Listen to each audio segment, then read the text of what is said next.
अस्सलाम वालेकुम दोस्तों, आप देख रहे हैं वैस इलेक्ट्रिकल चैनल। तो आज हम आपको ना दोस्तों बताएंगे कि अपने घर में कंप्रेसर खुद कैसे ठीक कर सकते हैं। कंप्रेसर कुछ लोग इसे बोलते हैं, कुछ लोग इसे काडा बोलते हैं और कुछ लोग इसे कंप्रेसर पंप बोलते हैं।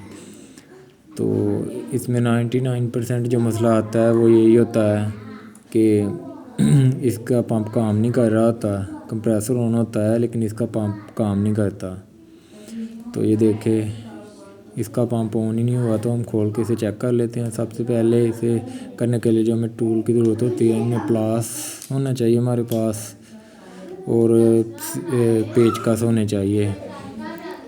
पेचकस हमारे पास दोनों किस्म के होने चाहिए, टेस्टर भी होना चाहिए जिसकी मदद से हम इसके स्क्रू को खोल लेते हैं। तो ये वायर लीड हमारे पास होने चाहिए जिसकी मदद से हम इसको चेक करेंगे। सीरीज़ बोर्ड हमारे पास ज़रूरी होना चाहिए। सीरीज़ बोर्ड की मदद से इसकी वाइंडिंग को हम पहले देखेंगे। तो मुझे लगता है कि इसमें कोई बेसिक फ़ॉल्ट है जिसकी वजह से ऑन ही नहीं हुआ। जहाँ तो इसका डिमर ख़राब होगा या फिर डिमर का कनेक्शन नहीं होगा। सप्लाई ऑन करके ये देखें, मैंने कनेक्शन किया है तो ये कंप्रेसर हमारा ऑन ही नहीं हुआ। तो हम इसे खोल लेते हैं। इसके ये दोनों तरफ जो स्क्रू लगे हैं इन्हें हमने खोल लेना है।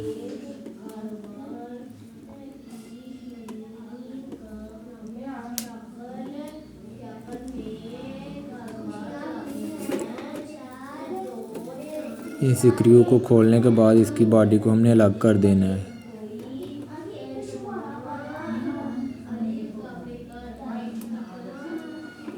तो मैंने इसकी बॉडी को अलग कर दिया है। तो देखा फिर इसके कनेक्शन ही नहीं हुए। डिमर, इसका मतलब डिमर ठीक नहीं था। जिस भी इलेक्ट्रिशियन के पास या टेक्नीशियन के पास ये गया है तो उसने इसे ना डायरेक्ट कर दिया था। तो अब हम इसकी वाइंडिंग को पहले चेक कर लेते हैं। टेस्ट बोर्ड की मदद से इसकी वाइंडिंग को सबसे पहले हम चेक करेंगे। अगर इसकी वाइंडिंग ठीक होगी तो फिर ये काम करेगा ना। तो फिर हम इसकी रबड़े चेंज करेंगे। बेसिकल उसको हम पंप कहते हैं।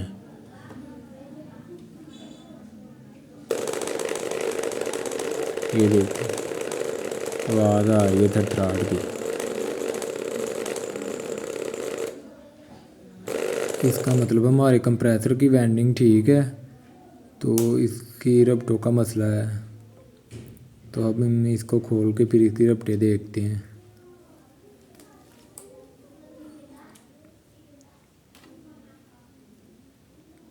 ये पाइप आपने उतार देने हैं ताकि खोलने में आपको कोई रुकावट ना पेश आए। तो ये इसके ना स्क्रू 4 स्क्रू होंगे जो आपने खोल देने हैं। दोनों तरफ से आपने ना कंप्रेसर की बॉडी की जो प्लेटें हैं इन्हें अलग कर लेना है।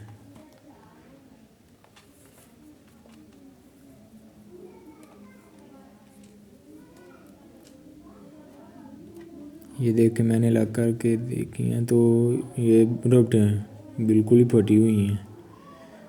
तो अब हम इसकी रबड़े तब्दील करेंगे तो फिर ये प्रॉपर अपना काम करेगा। इसी तरह आपने दूसरी साइड से भी इस प्लेट को खोल देना है।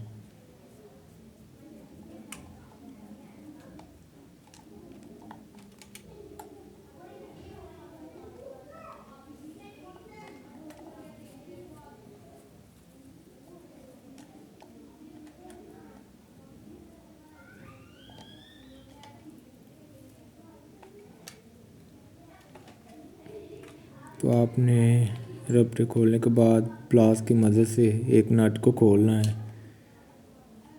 नट खोलने के बाद आपका ना मैग्नेटिक तरफ बाहर आ जाएगा। तो इस तरह आप इजीली इसकी रबड़े तब्दील कर सकते हैं। तो सबसे पहले हम इसका मैग्नेट चेक करेंगे कि मैग्नेट की कैपेसिटी तो नहीं कमज़ोर हो गई। अगर मैग्नेट की कैपेसिटी कमज़ोर हो तो फिर भी ये ना प्रॉपर वर्क नहीं करता अपना।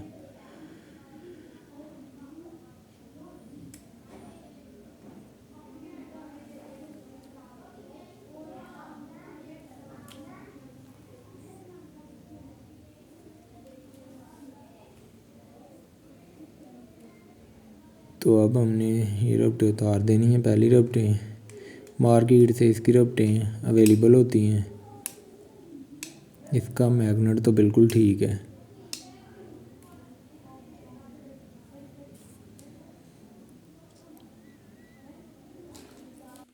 मैग्नेट की दोनों तरफ ये ना रबटों की फिटिंग की छोटे छोटे बटन से होते हैं, इन्हें पहले आपने लगा लेना है।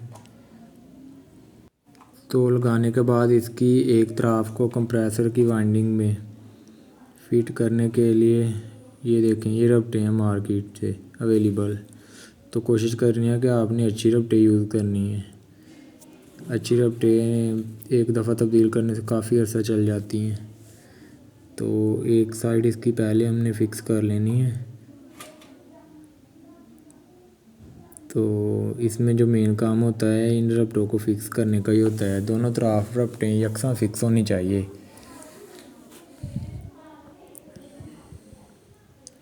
नट को ज़्यादा टाइट नहीं करना, ज़्यादा टाइट करने से ये फ्री भी हो सकता है। तो जहाँ तक ये इजीली टाइट हो सके वहाँ तक आपने इसको टाइट करना है। ये देखें, प्लास की मदद से ना बस इजीली जहाँ तक टाइट हो जाए। तो मैं अब इसकी एक तरफ कंप्रेसर में फिट कर दूँगा।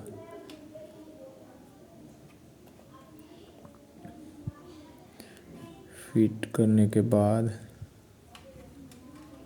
दूसरी तरफ पहले छोटा सा बटन आएगा जो रबटों को इसकी जगह पे रखता है, क्योंकि इसने आगे पीछे हरकत करनी होती है, वाइब्रेशन होती है इसमें। अगर ये ना लगाया तो वाइब्रेशन की वजह से फिर रबटें फट जाएंगी।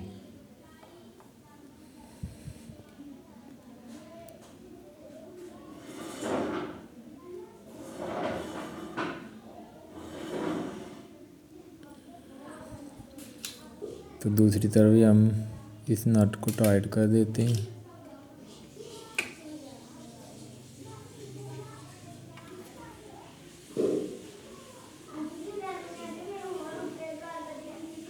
न्यू रबटें हैं इसलिए इन्हें ना फिक्स करना थोड़ा सा मुश्किल है।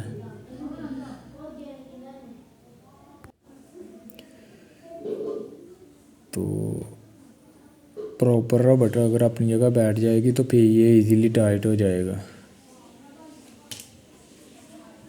अब हम इसके ऊपर जैन इसका रखते हैं।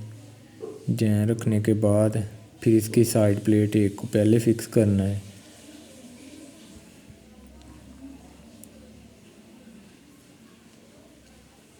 जैन भी आपके न्यू होने चाहिए, अगर पहले भी हो तो फटे ना हो, वरना आपकी गैस लीक हो सकती है। गैस लीक होने के चांस ज़्यादा होते हैं। तो स्क्रू को फिर हमने वैसे ही मेल देना जैसे हमने खोले थे। इजीली जहाँ तक मिल सकते हैं वहाँ तक ही मेलना है, ज़्यादा टाइट करने की कोशिश नहीं करनी। तो दूसरी तरफ भी हम पहले साइड प्लेट को लगा लें।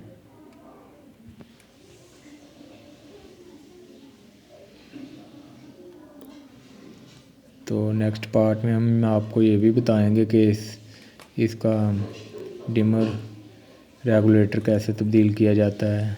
आप खुद कैसे इसका रेगुलेटर तब्दील कर सकते हैं। दूसरी वीडियो में हम बताएंगे आपको रेगुलेटर इसका तब्दील करेंगे। इसका रेगुलेटर भी ख़राब है। तो अब हम इसको चेक कर लेते हैं ऐसे ही। तो रिपेयर करने के लिए जो आपके पास सबसे ज़्यादा इम्पोर्टेंट चीज़ है वो है टेस्ट बोर्ड। टेस्ट बोर्ड होगा तो आप इसकी वाइंडिंग चेक कर सकते हैं।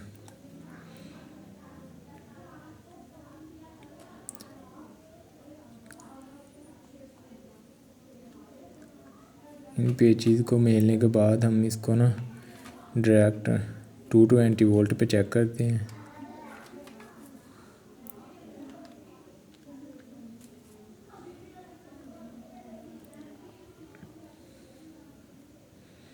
इसी तरह आप अपने घर में खुद इसे रिपेयर कर सकते हैं।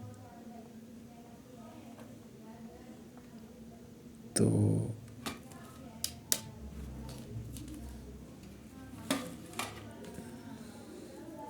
सीरीज़ वायर के साथ इसको हम कनेक्ट कर लेते हैं। कनेक्शन करने के बाद हम ना इसको सीरीज़ बोर्ड में लगा के चेक करते हैं। तो ये देखिए हमारा कंप्रेसर ऑन हो गया है। तो आपको हवा की आवाज़ भी आ रही होगी। यहाँ से हवा ये अपनी तरफ खींचता है और फ्रंट साइड से बाहर निकालता है। तो हाई प्रेशर होता है, लो प्रेशर को हाई में तब्दील करता है। तो दोस्तों अगर किसी भाई को कोई मसला हो तो वो कमेंट में मुझसे पूछ सकता है। नेक्स्ट पार्ट में हम आपको बताएंगे कि इसका डिमर कैसे रेगुलेटर तब्दील किया जाता है, जिससे हम इसकी स्पीड को कंट्रोल कर सकते हैं। ओके, अल्लाह हाफ़िज़।